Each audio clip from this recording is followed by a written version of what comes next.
Hi, good afternoon, everyone. Here I am going to explain the topic of pumps, and the subtopic is reciprocating pumps. On this session, on the completion of this session, I am going to explain the below topics are types of pumps,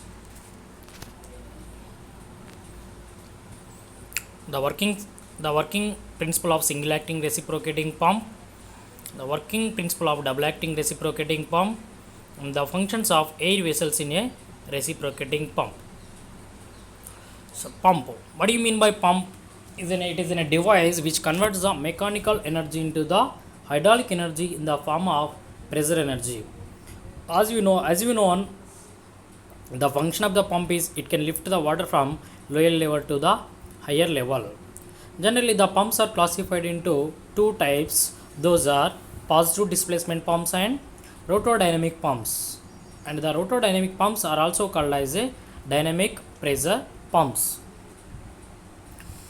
The positive displacement pumps, it will be the positive displacement pumps are works on the principle of pistoning action. Means the liquid is sucked into the cylinder and it will be pushed into the delivery pipe through the piston. So this is the principle of a positive displacement pumps. Which are works on this principle, those are comes under the positive displacement pumps. The example of a positive displacement pump is reciprocating pump. When we came to the rotordynamic pumps, these pumps are works on the principle of a centrifugal action. Means which are having the blades, impellers having the blades or vanes. When the water or liquid passes through it, those are having the angular momentum changes. Due to that angular momentum changes, the pressure energy of the liquid is increases. So which are works on the principle of a centrifugal action, those are comes under the rotordynamic pumps.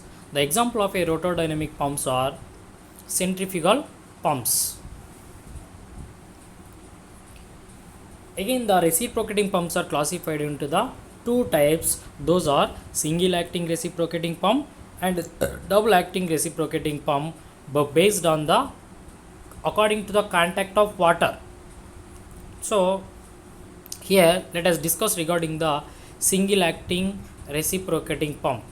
So what do you mean by single acting reciprocating pump? Means the liquid or water which is contact with only on one side of the piston, then it can be said to be known as a single acting reciprocating pump, in which we may observe that two strokes in one revolution of a crank. One is one for suction and another one for delivery stroke. When we came to the double acting pumps, when the liquid which is contact with on both sides of the piston, then it can be said to be known as a double acting reciprocating pump, in which two suction strokes and two delivery strokes in one revolution we may observe. So initially we should know the parts of a reciprocating pump. Means what are the main component parts of a reciprocating pumps are: number one is cylinder with piston, suction pipe with suction valve, delivery pipe with delivery valve, piston rod and connecting rod, crank wheel. These are the main parts of a reciprocating pump. Here we can see that figure.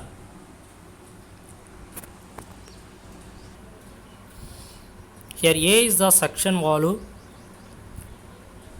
S is the suction pipe, C is the cylinder,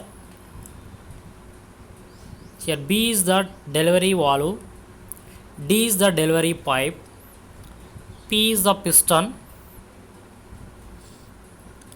here C1 is the connecting rod, C2 is the crank. Here you can see that this is the A knot, this is the C knot.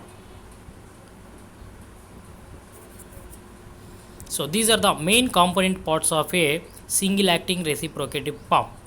Here we can see that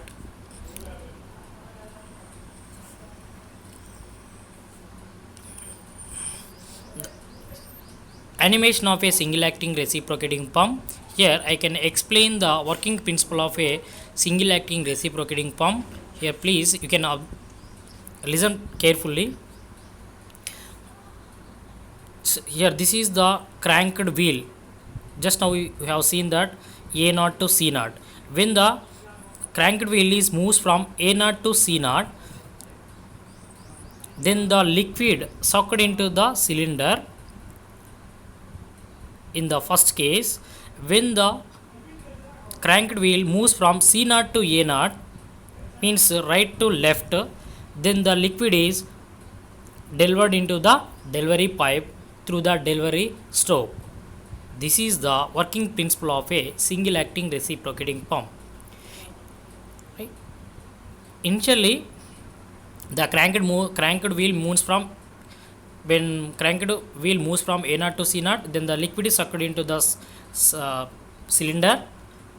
When the this is the first stroke. When the cranked wheel moves from C naught to A naught, then the water or liquid pushed into the delivery valve through the delivery stroke. This is totally the working principle of a single acting reciprocating pump. Here you can see that the working principle of a single acting reciprocating pump is initially the piston moves from left to the right of a cylinder, then water flows from sump to the cylinder through the suction valve by the suction stroke.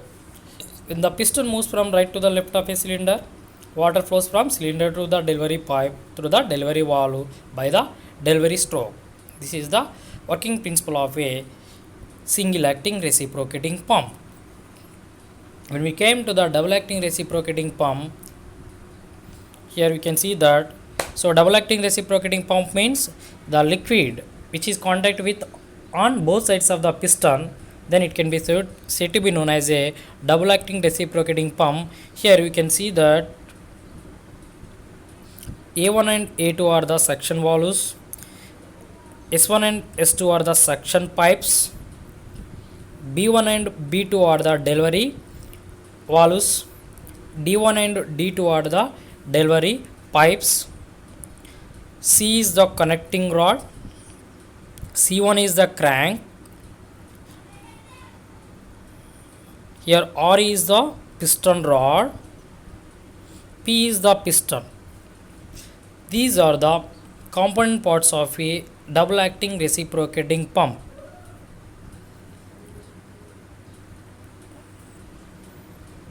And this is the A naught, this is the C naught. Here we can see that the working principle is when the cranked wheel is moves from A naught to C naught, the liquid is sucked into the cylinder, this cylinder. At the simultaneously, the liquid which is placed in this liquid which is delivered into the delivery pipe D2.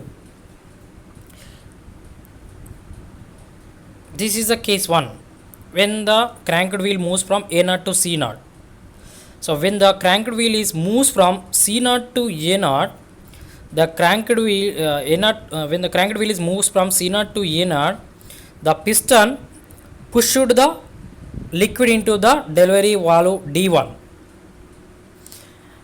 and at the simultaneously the liquid is sucked into this S2, means this cylinder. This is the double acting, this is the principle of a double acting reciprocating pump. You can see that clearly. In the double acting reciprocating pump has two suction and two delivery pipes with appropriate valves. In the first, initially the suction and delivery strokes occur simultaneously. Just now we have seen that when the crank rotates from A naught to C naught, vacuum is created on piston left side and liquid sucked through the suction pipe S1. At the same time, the liquid on piston right side is pumped into the delivery pipe D2. When the crank rotates from, this is the case 2, when the crank rotates from C naught to A naught, the liquid sucked through the suction pipe and delivered to the delivery pipe D1. When the crank reaches A naught, one revolution is completed and water is discharged twice. Due to the continuous delivery strokes in double acting pump, it gives uniform discharge than a single acting reciprocating pump. So when we came to the air vessels, these are air vessels are kept near to the suction and delivery valves, and it should be kept near to the cylinder of a pistons. Here we can see that the connection of air vessels to the reciprocating pump. This is the air vessel near to the suction valve. This is the another air vessel near to the delivery valve. So in this air vessel is a closed chamber of a cast iron containing the compressed air into the top and liquid at the bottom. In this it will be containing the air compressed air in the top portion.